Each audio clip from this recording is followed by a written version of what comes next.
Hello viewers, my name is Uncle P and you're on to ISIFE EDUBLOG. Today we're having you on KINGDOM FUNGI, what we refer to as classification of fungi. Alright, look at it on the board. We have fungi are non-chlorophyllous plants. Chlorophyllous plants.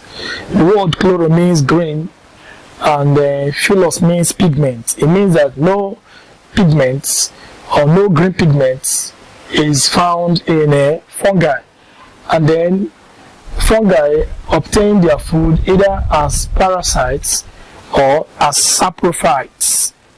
And we try to look at examples of fungi, the class of fungi. The examples are given. As you can see, we have yeasts, rhizopus or mucor, penicillium, mushroom, toadstools, and the last but not the least is aspergillus.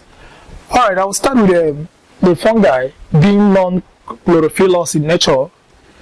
Chlorophyllous in nature means that they lack chlorophyllous pigment, just like the plants or examples of plants. That is to say that the fungi is purely heterotrophic organism. The term heterotrophic simply means organism that is dependent on already made food. That is, they are totally dependent on producers. Basically, fungi are consumers. Alright, so they are non-chlorophyllous in nature. They lack pigment, so they were thought to be non-chlorophyllous plants because they are basically heterotrophic. And looking at the aspect of general class or general characteristic features of fungi, fungi is heterotrophic, and the cell wall, or the cell wall rather, of fungi is not made up of cellulose, just like what you see in plants, that each cell wall is made up of cellulose cell wall. What acts as a cell wall in fungi is chitin. Chitin. What chitin is a product of carbohydrates and proteins. Just like in plant cell wall, which is made up of cellulose. Cellulose is also a type of carbohydrate derived from polysaccharides. But the word chitin comes from the conjugation of proteins and glycogen. Glycogen is a carbohydrate.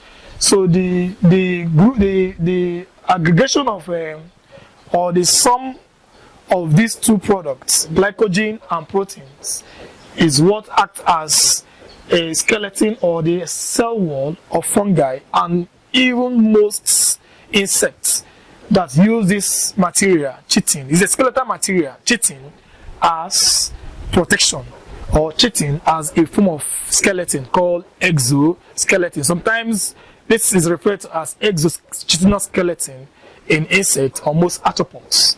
Alright, and now basically fungi, like I said, they are non-chlorophyllous. That is to say that they cannot manufacture their own food.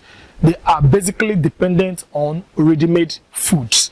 Alright, so looking at the fungi, how they obtain their food. Some fungi are parasites to man or plants, and some are saprophytes. So what it simply means that fungi can feed parasitically or saprophytically.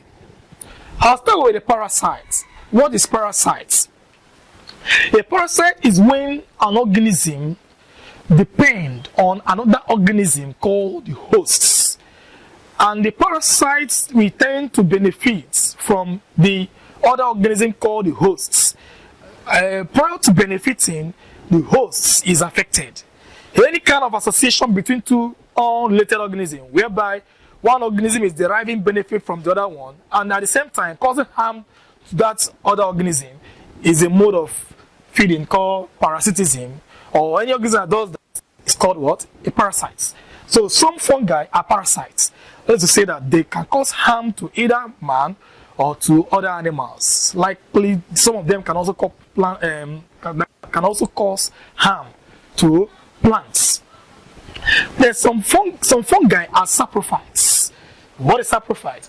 A saprophytic mode of feeding is a type of feeding relationship whereby organisms depend on dead plants or animals called dead matter. They feed on dead plants and animals.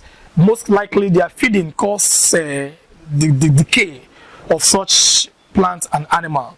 So fungi that are saprophytes feed on dead organisms, dead plants and their animals.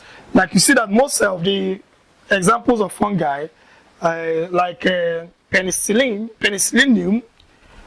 mushroom, toadstool, rhizopus or mucor are pure saprophytic fungi.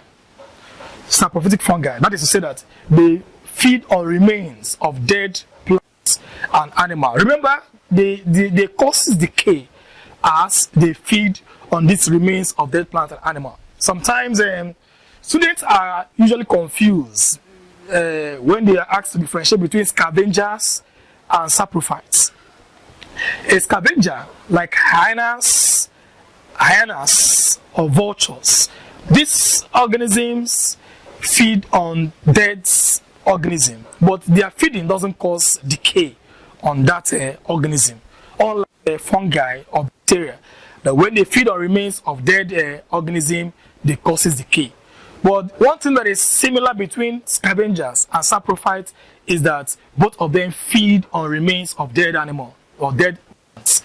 Okay, but one actually causes decay, which is what? Saprophyte. So saprophytic organisms cause decay when they feed. So their feeding relationship is like when they feed on remains of dead plants and animals, they cause that animals or plant to do what? Decay. And that's why they are very important in the ecosystem, because that decay of plants and animal somehow returns nutrients back to the ecosystem.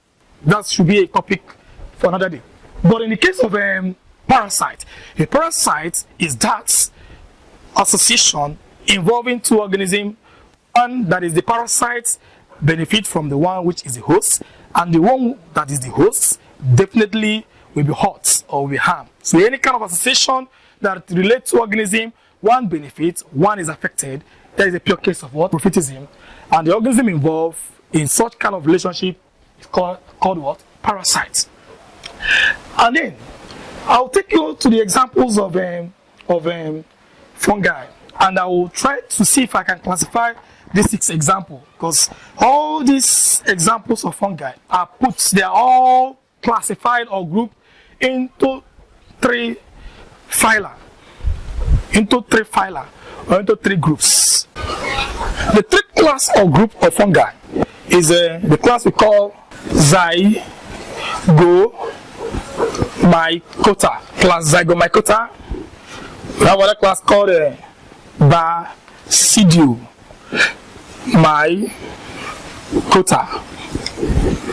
And the last but not the least is Ascomycota. The example of the Zygomycota, we have the following examples like the mushroom, the mulch, the toadstool. These are Zygomycota under the kingdom fungi. The Basidiomycota, we have penicillium and aspergillus. And then example of Ascomycota, we have yeasts and agaricus. But the most common Ascomycota group of fungi is yeasts. So we'll be discussing the structure of yeasts, mushroom, and penicillium shortly.